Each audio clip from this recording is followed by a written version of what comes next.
you, Daisy. Hi, everybody, and welcome. Now, if you see me looking this way, it's because I want to see you.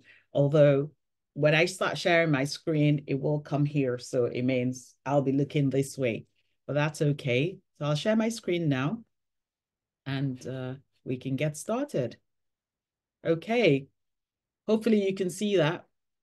Yes, give me a thumbs up. Yes, thank you. A few of you can, at least, from what I can see. So thank you for joining us. I have the awesome privilege of being asked to deliver this. My name is Carol Akiwumi, and I'm at Amiki Carol everywhere. So if you want to connect with me, that'd be great. I call myself a social entrepreneur because I like to fix social problems. And usually I do that by starting a business or a social impact business. It has to make money because that's how you can solve the problems. So at the moment, I'm also the CEO of Money for You, an organization that I founded in 2014. And we use financial education to tackle economic inequalities for young people, for nonprofits, and for entrepreneurs from underrepresented backgrounds. Feel free to check us out. Wherever you see the world changes hashtag, it's usually us tweeting or me tweeting about something. So before we get cracking, I would like to ask you all to take a quiz, and I will reveal the answers to that quiz later. So yeah, take a minute. I think there are only about 4 or 5 questions. Yep.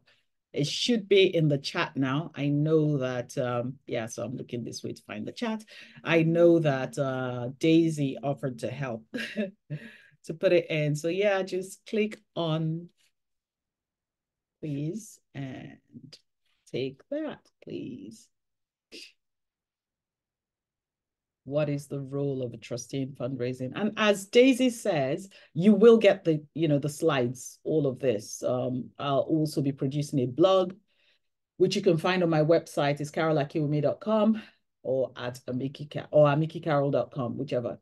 You'll find that. So, and other fundraising blogs and things which you can follow. But for now, I'll just give you a few moments to complete this. There are 5 questions. And all I want is for you to choose the correct answer or answers for each question. So it's just designed to see our current knowledge on fundraising types and useful tools before the session. So the first question will be asking you what the primary purpose of peer-to-peer fundraising is. That's okay if you've never heard of it. Just what do you think? Because a lot of these can be quite intuitive anyway. Number 2 question, which of the following represents a traditional fundraising method? So will that be crowdfunding, impact investing, individual giving, social media campaigns, or do you think is something else or more? Okay, number 3, what is the role of donor management systems in fundraising? Fear not, if you've never heard that terminology before, that's okay.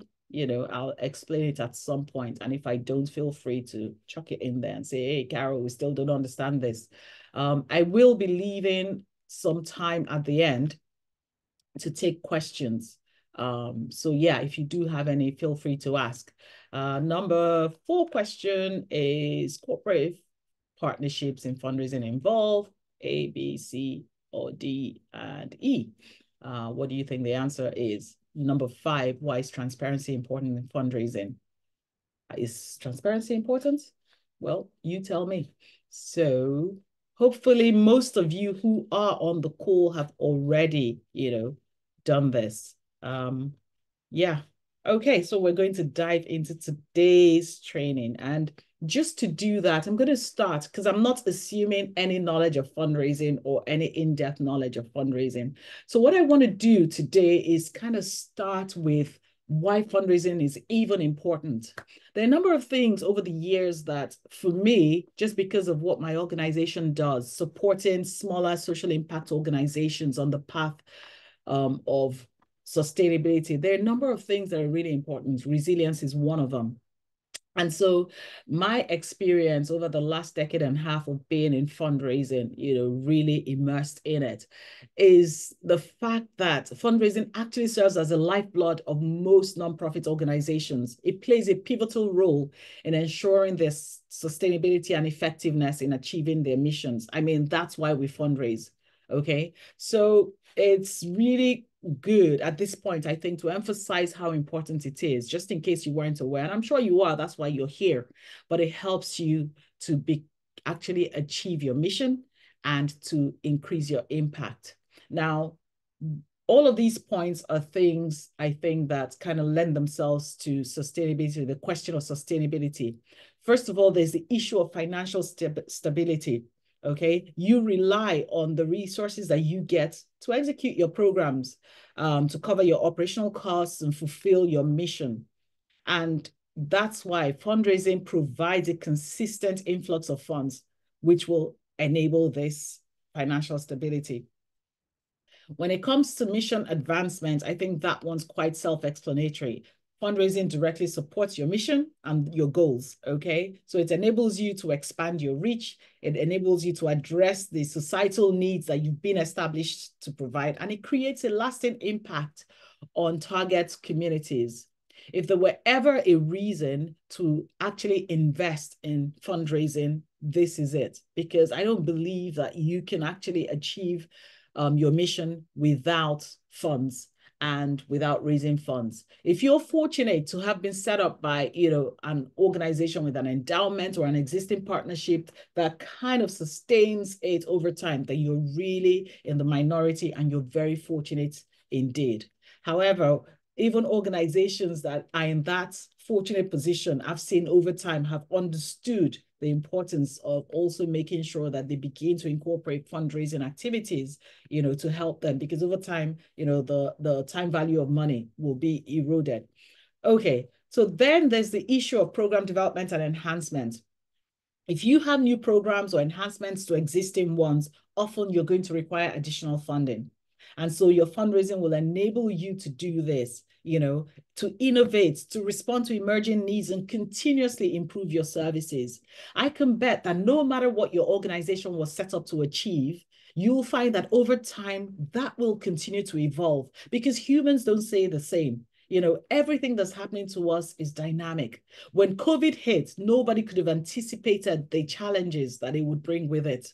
And so if you're not fundraising, generally, and regularly, it's not going to allow you to respond to emerging needs. So, or to continue to improve your services. And I can tell you this, as an organization, we went into COVID and suddenly found that our accelerator program, which had a total number in 2020 of 39 alumni, suddenly jumped to 3.5 years later today to 675.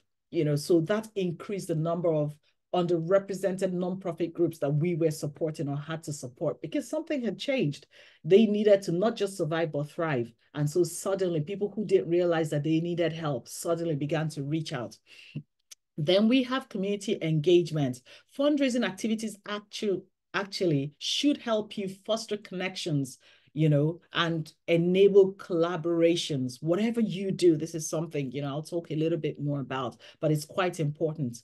So if you are engaged in your community, you are more likely to support, advocate for, and actively, get people to participate in your initiatives.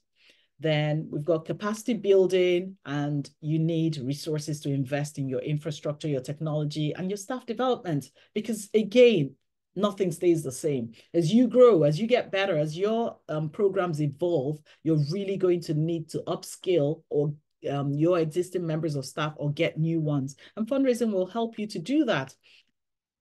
Adaptability and resilience, again, is a little bit, related to some of the things that we've already talked about, but I just wanted to really stress the importance of how additional sources of funding can contribute to resilience. Okay, you need a varied portfolio to weather economic uncertainties, changes in donor behavior. That's something that I haven't talked about before.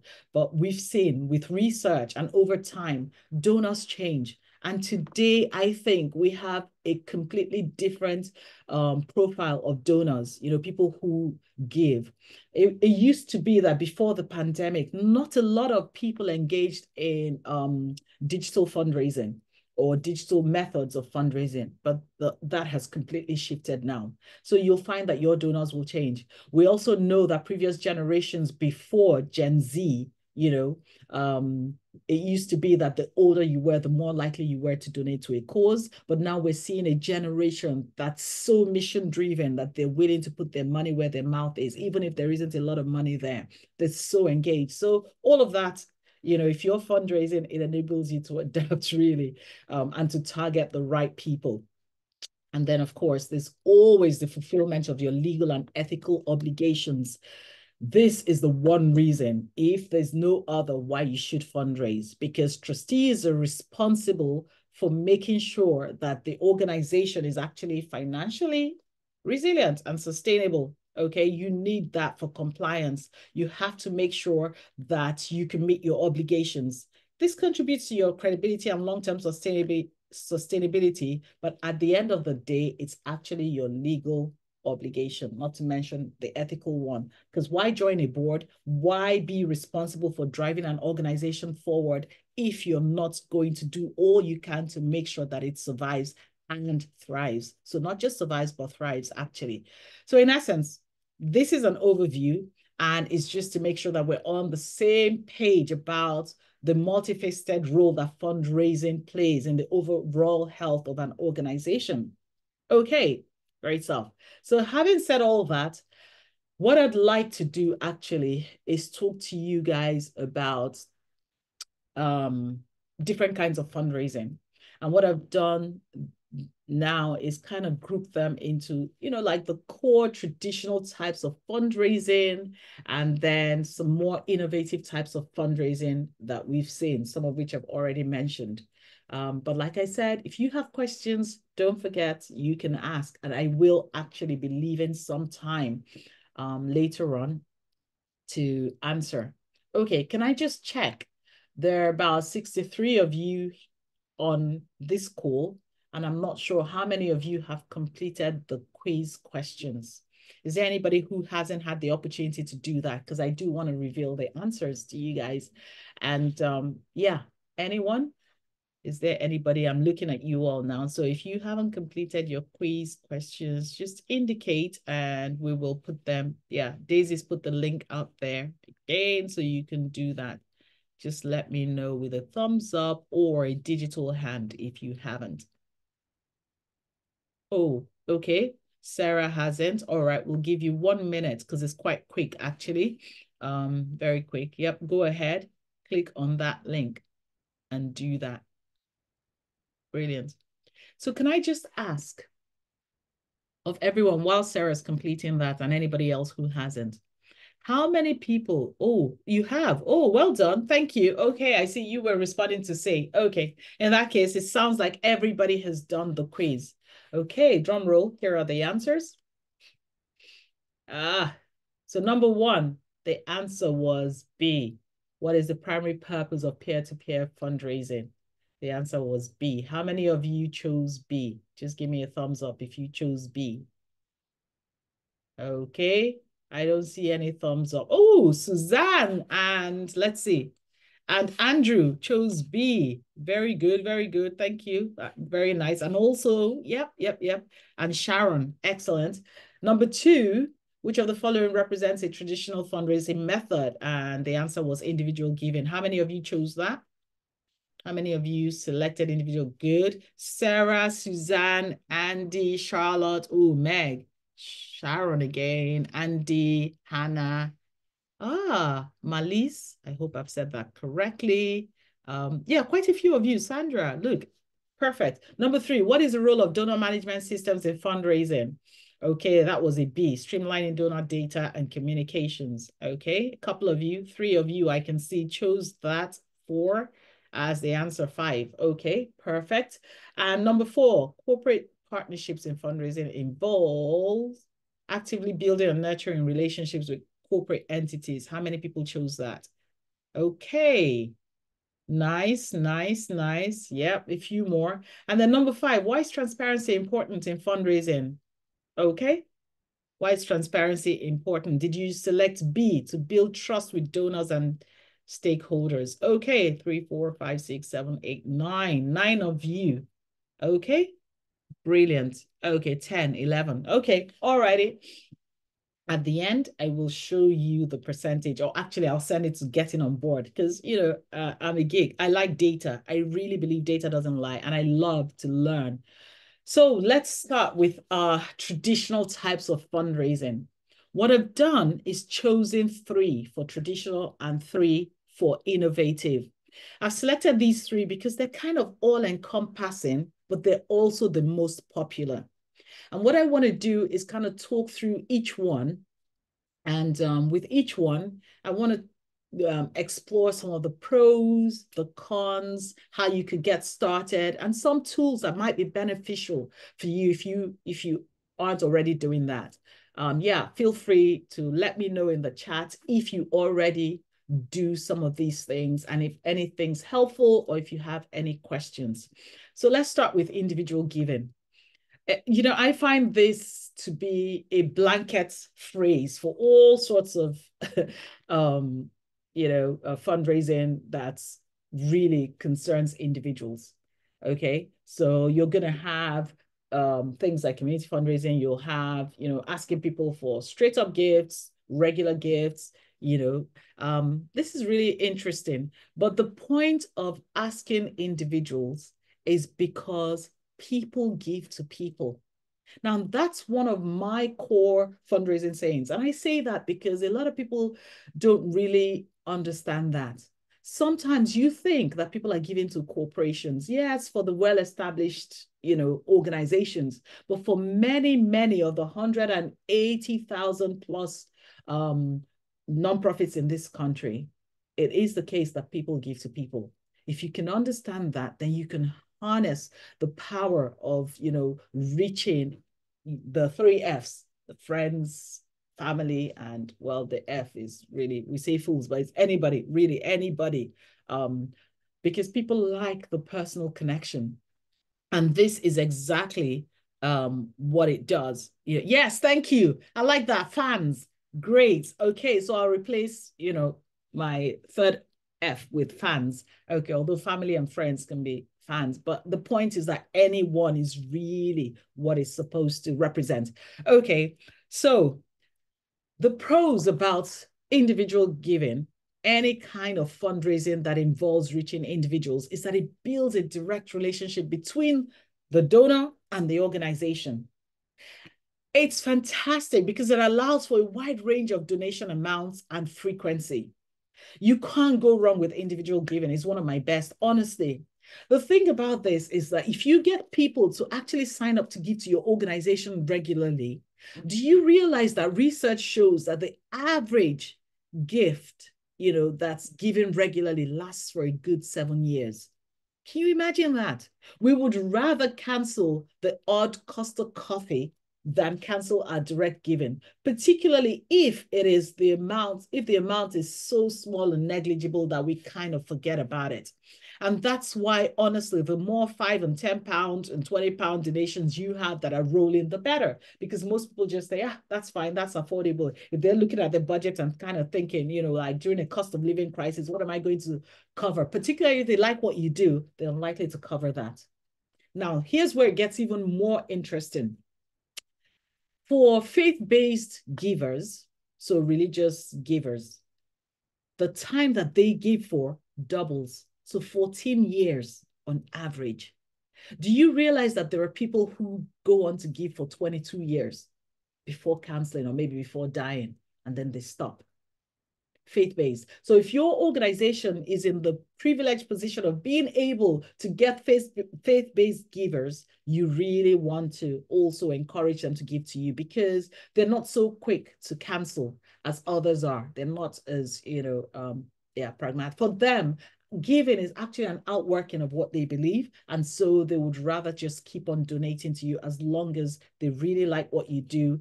recognize that it's important and want to support that. Now, of course, with everything that's got a pro has got, a con. And so the thing about this is that it creates dependency. It relies on the individual willingness and their financial capacity. And we see when we have a cost of living crisis like we've had for the last couple of years, honestly, what you're going to find is that people are more willing to look at their regular gifts, particularly, or even any kind of giving and the amounts that they give. The other thing also about this is that there's potential for large donations to be constrained. That's the reality. When you're relying on an individual, you're unlikely to get as much as you would, from grant funding, for instance. And so, yeah, you can't only rely on individual giving. Now, if you wanted to get started on individual gifts, a good way is to encourage personalized appeals. All right. You also want to start thinking about donor recognition programs and regular communication. You want to make sure that these people have you on their radar, that they understand that you're still doing good. What you don't want is somebody who signs up to give to your organization 18 months down the line, wonder, what on earth is this? What is it about? And so once you start an individual giving program, make sure that you start a regular communication program. Okay, now, if you're in the fortunate position of being a trustee who's actually responsible just for driving strategy, and you find that the organization doesn't have these two things running in tandem, it's something that you really need to, help with getting started, suggested. If you're more hands-on, again, this is something that you can think about doing. Okay, so now the tools that you can use, obviously, for things for individual giving. There's so many customer relationship management software, but one that's free is Salesforce. Okay, that will help you track your individual giving program if you set one up, and also help you with the communications. You can also use things like MailChimp for sending out, emails. Honestly, up to a certain point, you can use MailChimp for free. Okay, and that really is good. It looks professional and it works. Now, if you can't use MailChimp, you can also use MailMerge. Honestly, just there's no reason why you can't use just simple Outlook to communicate. Make sure, of course, that you are adhering to GDPR. So yeah, communicating with people by having their consent, and also you're not revealing other people's email addresses, just, making sure that you're within the statutory requirements. Now, that's outside the scope of this, but I just threw that in because it's so important. Now, let's move on to grant funding. Grant funding, I think, of all the types of fundraising, probably has the highest return on investment. That means that potentially you can get the most amount of money, for the least amount of effort, So with one application, for instance, you can get £750,000, for instance, a grant maker could give to you depending on what it is you're applying for. So, of course, that's an obvious pro, being able to get substantial funds. Grants can provide significant funding, particularly for specific projects, okay? Now, it also lends credibility.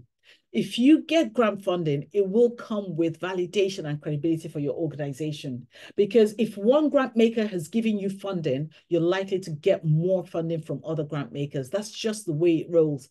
You can also ask the grant funder who's giving you money to introduce you to others, because they're usually part of groups, and they have lots of people in their networks who are able to actually, and they can open up those contacts to you.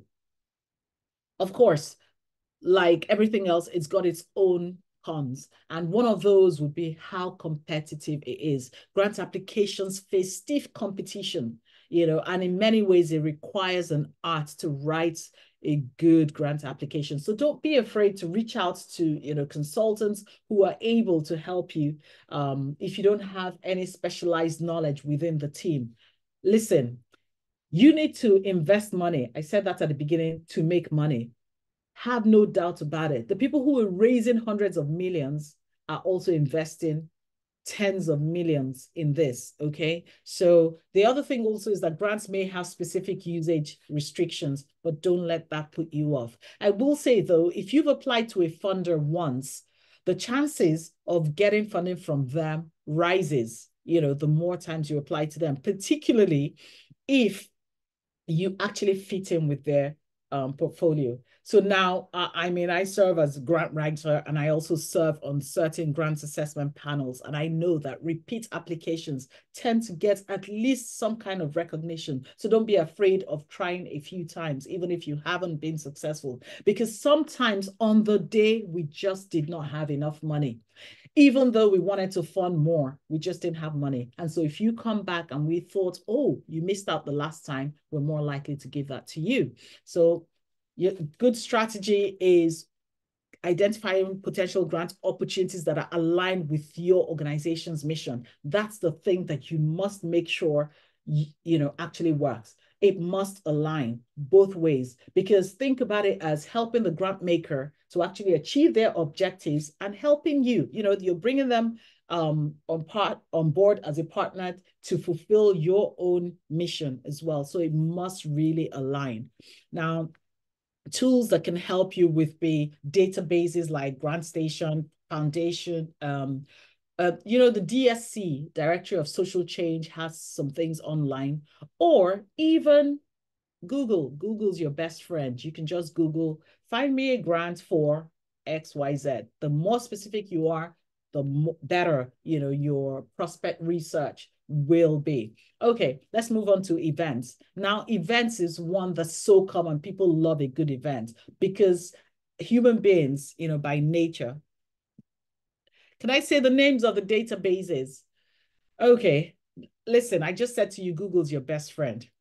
Go and type databases for prospect research or grant fundraising, and Google will give you so many more than I could. But the one that I do like, which is quite comprehensive, is the Directory of Social Change. Okay, because even though it's paid for, you can actually do limited subscriptions. So you can do 1 week. I know sometimes they do specials where you can do a 1 week subscription, 1 month subscription, which is quite affordable, more than the hundreds of pounds required. BEMAHub.com, if your organization is registered on BEMAHub.com, and I'll put that in the chat. We also have funding opportunities that are relevant for organizations, that are led by people from Black, Asian, multi-ethnic, and refugee organizations. So if that is you, register on BEMAHub and you'll get free funding opportunities coming to you, being dropped for you. Okay, moving on to events. Yes. Yeah, absolutely. Thank you for that. The person I'm quite short-sighted, so I'm trying to keep an eye on the chat, but yeah. Look at that. Okay, so moving on to events. The pros of events, of course, like I said, is that it fosters community engagement and visibility. It's really good. If you put on an event, now, unlike grant funding, the return on investment on events tends to be quite low, but that's because events will help you achieve other things, okay? So apart from just raising funds, and sometimes you can raise good money, particularly if you get a lot of things sponsored and you get a lot of things free, you can raise some money. But then also what it will do is foster community engagement. It will raise your visibility. So it's really good for strengthening the brand of your organization. It also helps you to get more diverse revenue streams, okay? So you can get income from tickets, from sponsorships. You can even have auctions. There's so many things that you can do with events. Events can range from your traditional gala, dinner and dance, to actual challenge events. There's so many things that you can do. And honestly, you can hop on the bandwagon on main charity events that are happening, okay? You can do things like bespoke runs when others are doing it. You can do coffee mornings. No one's actually patented coffee mornings. So you can encourage your own supporters to do the same. I would avoid, the timing those, so that there's no, confusion about those who are doing national events. Now, the thing about that, like I said, return on investment can be low, but it can also be resource intensive, planning and executing events can be time consuming. So you do need volunteers, I would say, people who can help to do that. There's variable returns. Success will vary depending on attendance and sponsorships. So that's something to be aware of. Okay, if you want to get started with events, what you want to do is to start with smaller, manageable events to build your experience in doing this if you haven't already. And you may want to use things like Eventbrite. Now, the good thing about Eventbrite is if the events are free, you don't pay anything. If you are charging a ticket fee, you pay something, but at least that's a really good way for people to book tickets, especially if you don't have the capacity or capability on your website. If you do have a website, you can actually think about, installing things like WooCommerce, PayPal, to your website. But then, of course, you're going to need somebody clever to set that up for you so you can take payments directly and avoid paying both the Eventbrite fees and the fees of, PayPal or Stripe or whoever else that you're using. Right. Okay. What would you say is the best involvement to have in a larger scale conference, e.g., market stall, presenting on a stage, running a small seminar session? Right. The conference is to raise money. My experience of conferences is that is usually people come to gain something.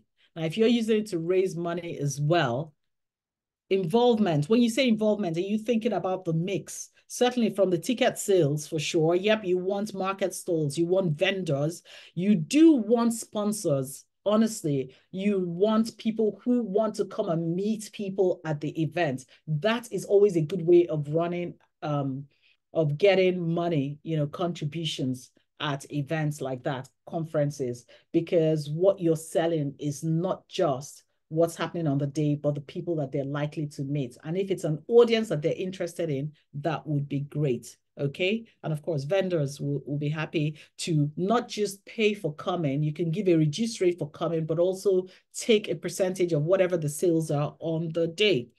Now the seminar sessions, I'm not sure what that's about. Are you planning to outsource that so that those who take them want to pay for that, or is that something that you're giving to the people? Remember, you have to have a hook for why people should come to that event. It's got to be a good time, or they have to benefit in some way. Okay, I'm going to move on from events now, because aside from these traditional types of fundraising, and of course, that would include corporate partnerships, but I haven't included that because usually that's a whole different thing on its own. And it's, yeah, to attract corporates and to attract major donors and, other types of events really needs detailed explanation.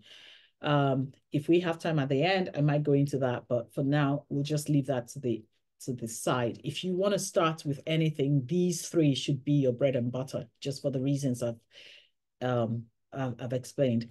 Right, let's go on to some more innovative types of fundraising. So one of the questions was about peer-to-peer fundraising. This is a good one because it enables you to leverage personal networks, of your supporters to reach other people. The idea is to get people who support your organization or support your cause to actually get other people fundraising for you, and what the good thing about this is that it'll amplify your reach and it'll foster a sense of involvement among your supporters. It's actually so powerful. One of the ways of getting people more involved is to encourage them to reach other people. The thing about that is, of course, is that you could have varied effectiveness, especially in this culture and the society that we live in. Not everybody is comfortable with asking for money or fundraising. So again, success will depend on the outreach capability of the individual supporter who's doing this. It also requires quite a bit of management. You need to monitor this. You need to support multiple individual campaigns for it to be successful. You're going to need to encourage people. And that, again, can be resource intensive. So that's something to consider. Now, if you wanted to start, you would need to encourage people, your supporters, to create personal fundraising pages for special campaigns.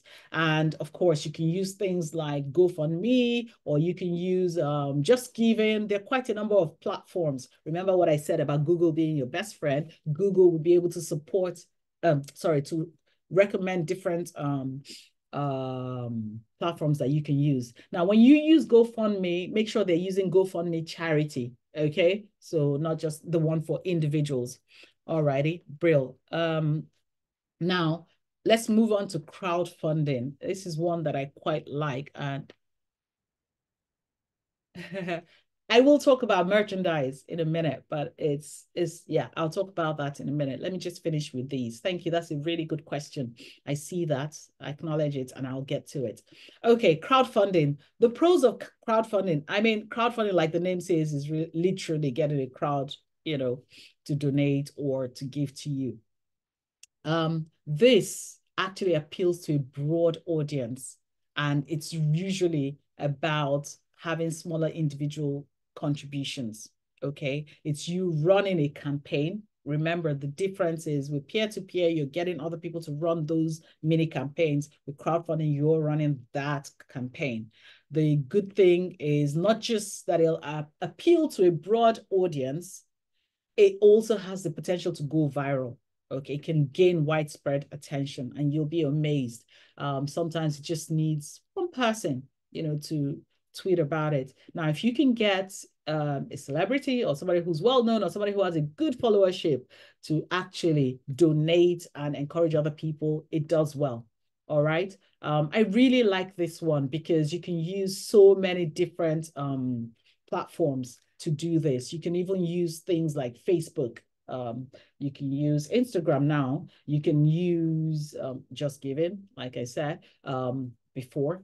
But this time it's you, your organization, that's actually setting up on the platform. Now, the thing about this is that these platforms can charge fees. So that's one of the disadvantages of this, okay? And success often requires active promotion and marketing efforts. So when you start planning your crowdfunding campaign, make sure that you're thinking about that you've thought about how it's going to be promoted, how it's going to be marketed, all right? The strategy is you need to launch that targeted campaign. Don't be too broad.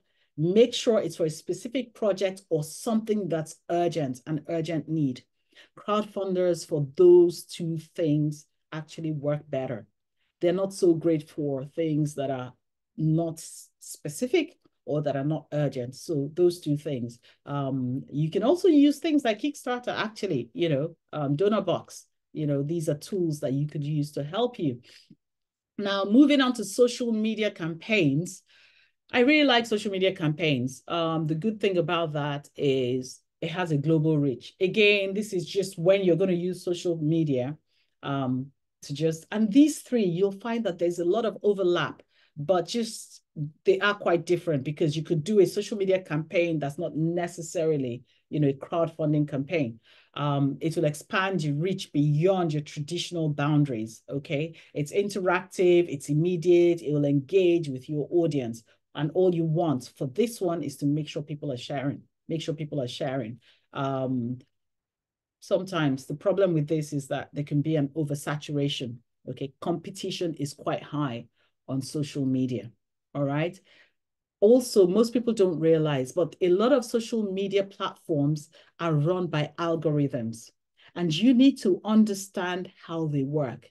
So, for instance, with Instagram, when you put something on Instagram, it used to be the case that for it to actually start showing to a larger number of people, you needed 3 unique and distinct people to not just like, but also to comment on that post. People don't realize that.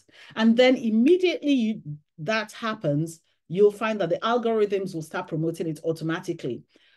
But that used to be the case some time ago. Algorithms change. Platform algorithms are what impacts the visibility of your campaigns more than anything. So if you are interested in running any kind of social media campaign, make sure that on whatever platform you're putting it on, you understand how the algorithms work.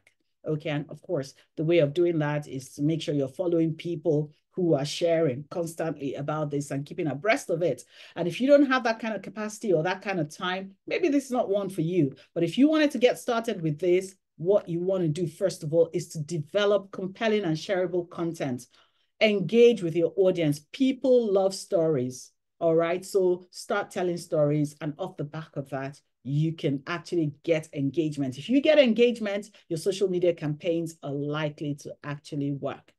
Now, to handle social media campaigns, there are quite a number of tools that you can use that enable you, for instance, to look at all your social media on like just one platform instead of logging into different things, and also to schedule posts in advance, to reply all from one platform or one app. Things like Hootsuite, Buffer, Sprout Social, those sort of things will enable you to handle social media campaigns. Now, I've talked about some innovative types of fundraising and some ordinary types of fundraising. Before I move on to my next point, Ali, you're right. And that's why I drew out the differences with peer-to-peer fundraising. And you're going to have this recording so you can go back on some of the things I said.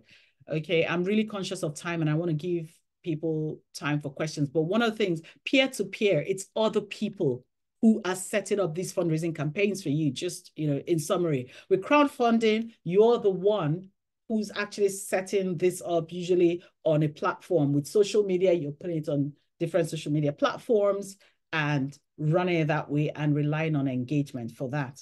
Very subtle. They all rely on social media, but peer-to-peer can be online and offline. Remember, other people are handling this for you. And for some people, it'll be easier to get donations offline than online. So don't mix them up. It's really different. Okay. All right. You're welcome. Now, there was a question that somebody asked.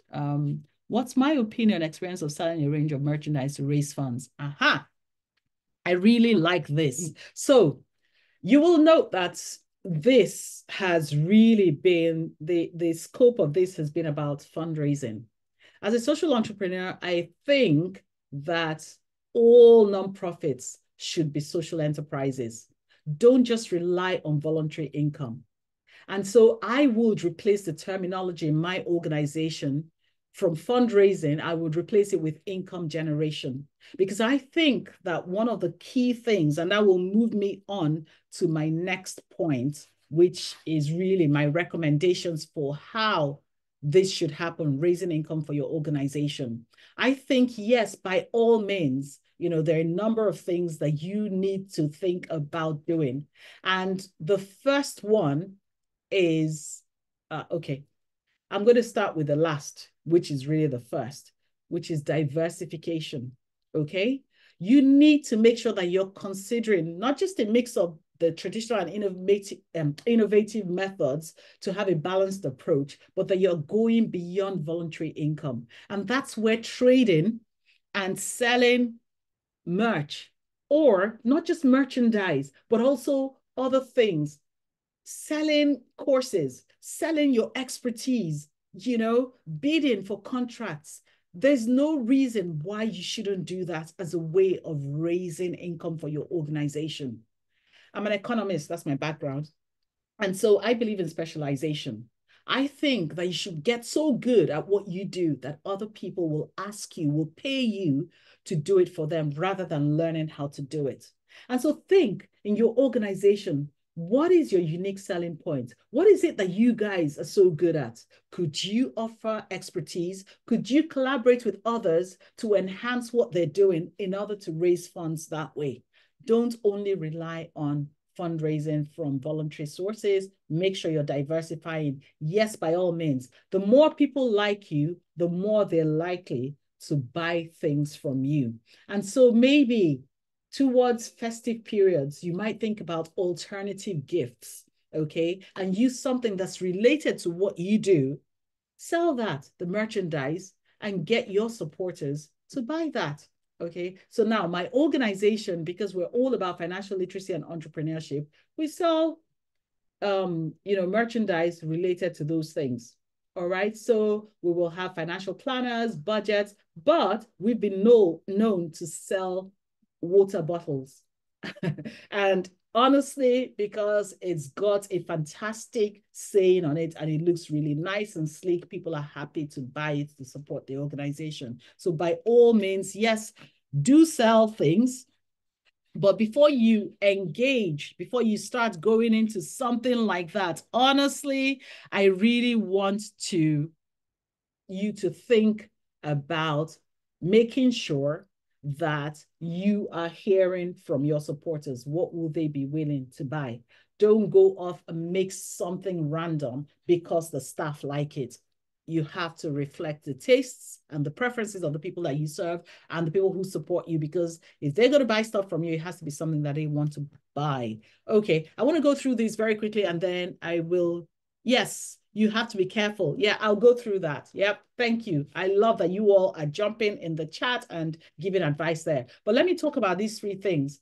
My recommendations to go forward and just be great at what you do and at income generation, fundraising, whatever you undertake, whether it's for new, innovative types of fundraising or traditional methods. The first is about education. Keep on learning, even if it's from failure.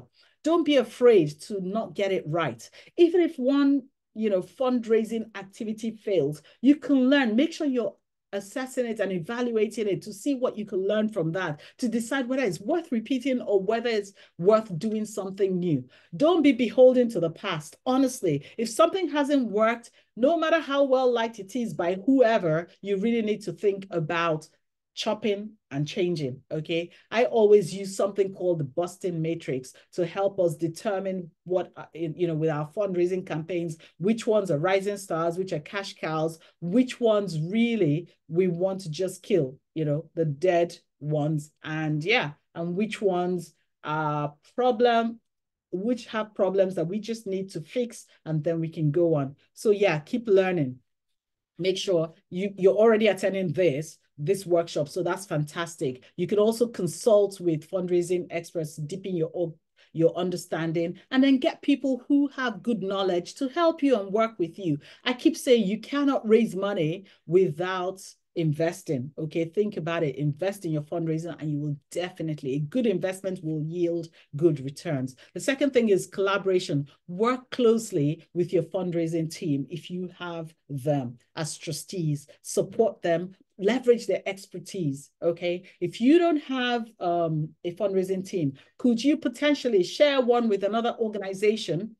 Staff. So instead of paying for a full-time person, you share fundraiser with another organization. If you're not in that privileged position yet, what can you do? Who can you work with? Collaborate so that you can split the income when it comes. So whatever campaign or grant application. Yeah.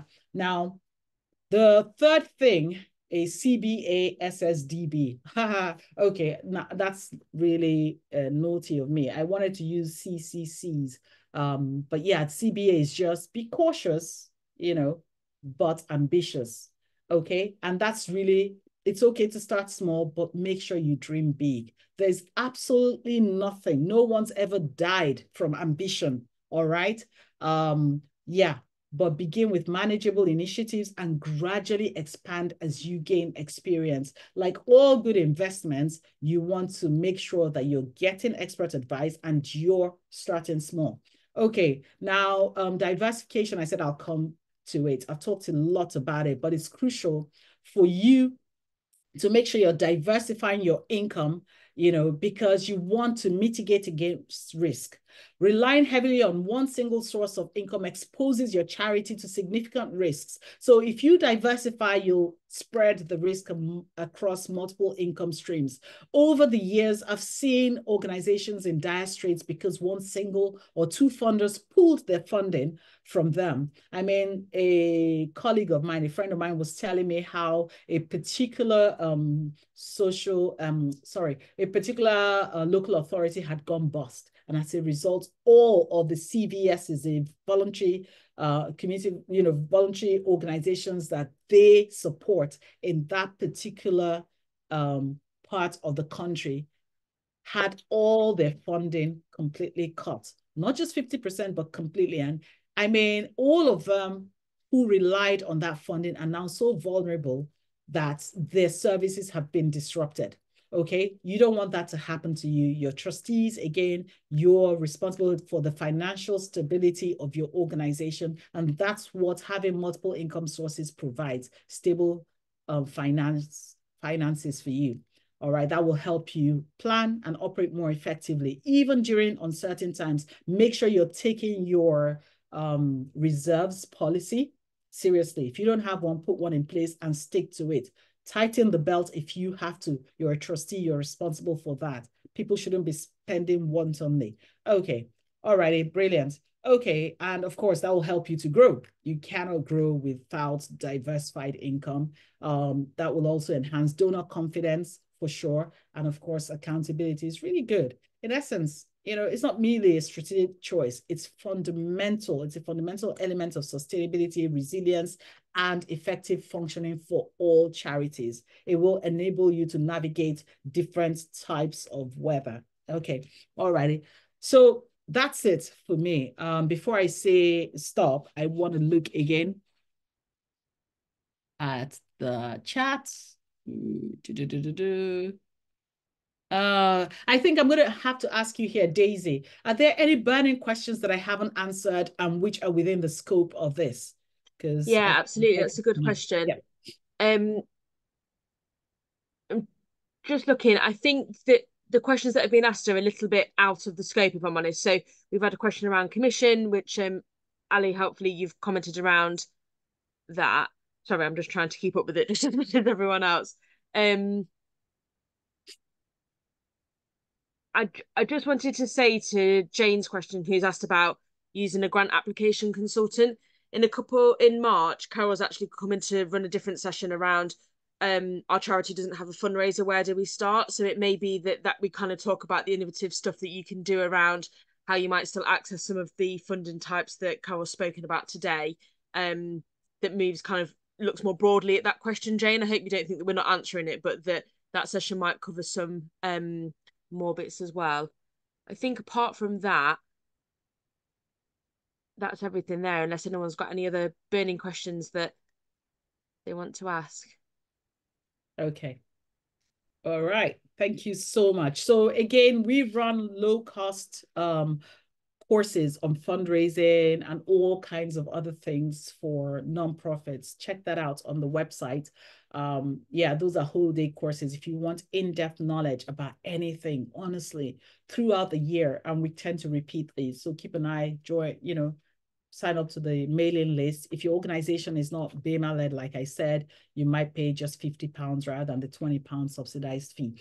Okay, all righty, cool. The last thing I wanted to say before handing over to you, Daisy, is honestly, approach fundraising as if it's an opportunity for supporters. We are not beggars.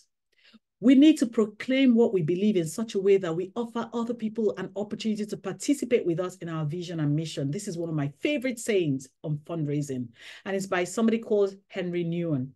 Okay, it is fantastic. Remember, if you don't ask, you don't get. So don't be afraid of asking. Before you asked, you didn't have anything. So, hey, what's stopping you from asking? At the end of the ask, you may still have nothing. Nothing's happened to you. It's not a negative position. You're still where you started, or you might get something. So it's worth thinking about that. Make sure you ask, and ask as often as you can.